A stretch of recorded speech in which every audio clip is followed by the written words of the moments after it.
Hello from Shanghai, this is Chris. Welcome to another episode of China Currents, your weekly news report of what's trending in China. On December 12th, Chinese President Xi Jinping arrived in Hanoi, Vietnam, where he held talks with Nguyen Phu Trong, the General Secretary of the Communist Party of Vietnam. The meeting marked the third round of reciprocal visits between the two leaders and aimed to strengthen the bilateral relationship between China and Vietnam. Xi and Nguyen held talks to discuss various aspects of the bilateral relationship. Both leaders recognized the historical ties and mutual support between China and Vietnam, both during their struggles for national independence and in their respective reform and innovation endeavors.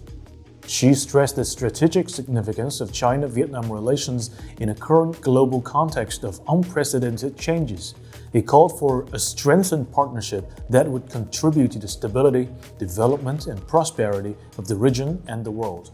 Both sides have announced a new positioning of relations between the two parties and nations, committing to building a Chinese-Vietnamese community with shared future that holds strategic importance. After the talks, both leaders witnessed the signing of bilateral cooperation documents, which covered over 30 areas of cooperation, including Belt and Road Initiative, digital economy, green development, transportation, defense and law enforcement, security, and more. Overall, President Xi Jinping's visit to Vietnam showcased the deepening friendship and cooperation between China and Vietnam and laid the groundwork for a stronger partnership in the years to come. Besides President Xi's visit to Vietnam, the top news of this week is undoubtedly the Central Economic Work Conference, which will set the tone for economic policymaking for the coming year. As the crucial prelude for the conference, a meeting of the Political Bureau of the Communist Party of China's Central Committee started on December 8th. This meeting provided an authoritative assessment of the situation in 2023, stating that China has employed various means to achieve an upward trend in its economy. In the first 3 quarters, China's gross domestic product grew by 5.2% year-on-year, maintaining a leading growth rate among major global economies.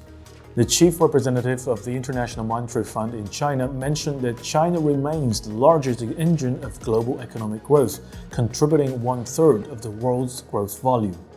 On December 11th, the Central Economic Work Conference was commenced in Beijing, where President Xi Jinping was in attendance and delivered a significant speech outlining the country's economic priorities and strategies for 2024. The conference acknowledged that 2023 represented a year of economic recovery and development following the COVID-19 pandemic. By deepening reforms, enhancing macroeconomic regulation, stimulating domestic demand, optimizing economic structure, boosting confidence, and managing risks, China's economy made steady progress toward high-quality development. Despite a positive trajectory, the conference also noted several challenges and difficulties that need to be overcome to further promote economic recovery. These challenges include insufficient effective demand, excess production capacity in certain industries, weak social expectations, multiple risks, bottlenecks in the domestic circulation, and an increasing complex and uncertain external environment. The conference emphasized the need to enhance awareness of potential risks and effectively address these issues. Next up, the Taiwan Strait. On December 11th, the Defense Department of the Taiwan authorities reported that a flotilla of People's Liberation Army Navy passed through the Taiwan Strait from north to south on that day.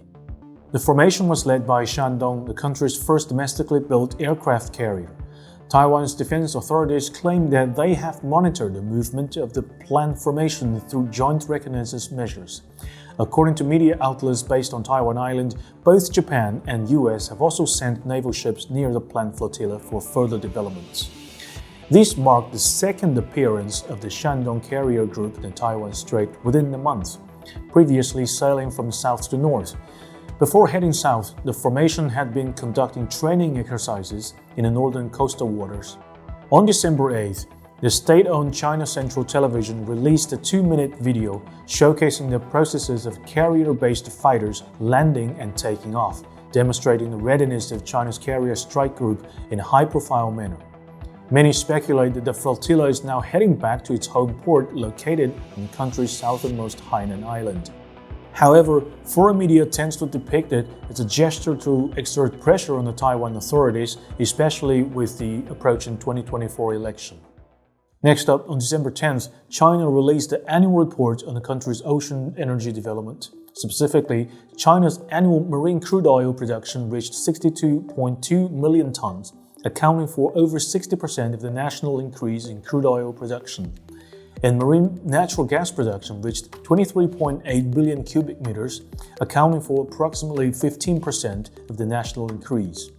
China considers the stable supply of oil and gas from ocean as a guarantee for its energy security, and this element plays a key role in the country's energy transition strategy. In the report, China elaborates on the accelerating integration of renewable energy with traditional oil and gas.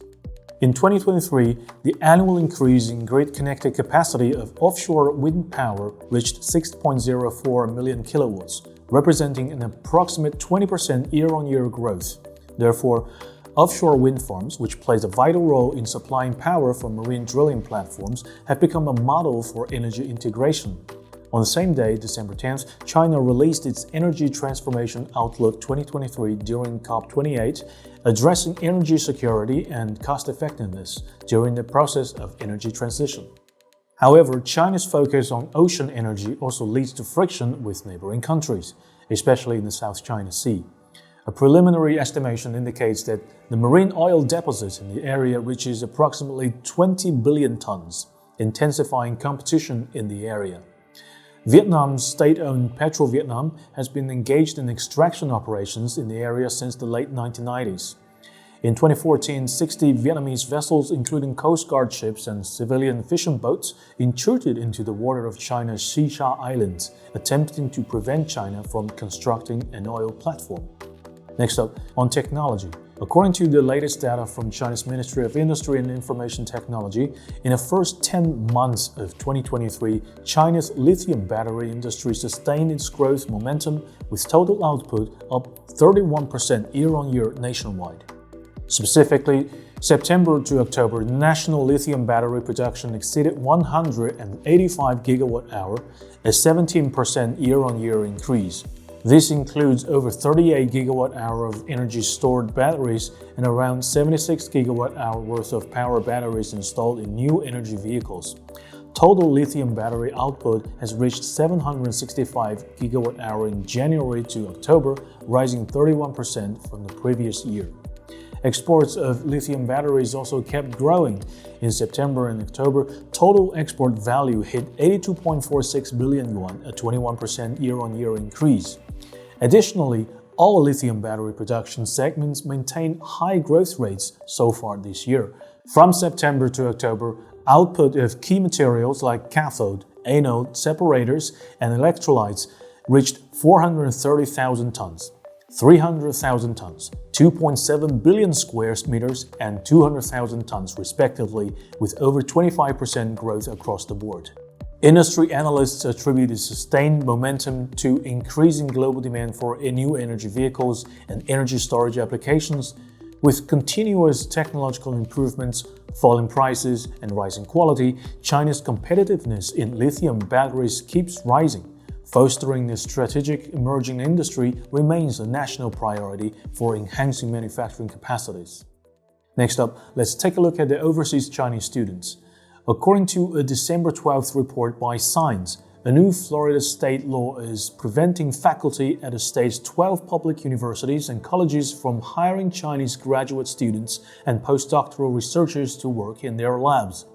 Passed in May and effective since July 2022, the law prohibits Florida public universities from accepting any donations or signing agreements with China and 6 other countries of concern, including Russia, Cuba, Iran, North Korea, Syria, and Venezuela. Certain research and academic collaborations, including visiting scholar programs, have also been banned since December 1st. While students from those countries can still enroll in graduate programs, they cannot obtain paid research positions, including graduate assistantships or postdoctoral appointments. The restriction currently applies to those living in or receiving a year or more of training, employment abroad, even with U.S. citizenship, unless granted case-by-case exemption by the State Higher Education Board. As universities formulate rules to implement this legislation, the resultant uncertainty has already frozen admissions offers originally scheduled for December-January to Chinese graduate applicants for fall 2024. The chilling effect comes as Chinese students increasingly opt for alternative destinations beyond the US amid travel barriers, surging anti-Asian hate, safety fears, geopolitics. Already, Chinese enrollment in America dropped 8.6% last year. Last but not least, let's turn to Huawei. Huawei France Deputy General Manager Zhang Minggang recently revealed that Huawei's first overseas factory has been set for France, expected to begin production by end of 2025. According to Zhang, the Huawei France factory will be located in the town of Bruma in the Rhineland region, occupying about 80,000 square meters of land. The €200 million project is forecast to produce €1 billion worth of output annually, delivering high returns while creating 800 jobs, including 300 in the near term and 500 longer-term positions.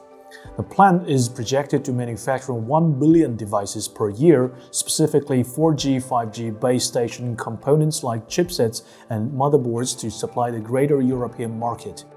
Since entering France in 2003, Huawei now operates 6 R&D centers and 1 global design center in Paris alone, enabling nearly 10,000 local jobs so far. France was previously Huawei's largest overseas market with €2.5 billion revenue in 2021, though environmental hurdles has delayed the factory announcement first made in 2019. In nearly 20 years since entering France, Huawei has established extensive operations centered around 6 research hubs and a global design center in Paris. The firm achieved €2.5 billion sales in France by 2021, created close to 10,000 jobs, and captured 20% share of the French telecom infrastructure market. Well, that's all for today. Thank you for watching this episode of China Currents. If you have any thoughts and comments about our show, please reach us at the email address below. I'm Chris, looking forward to hearing from you and see you next time.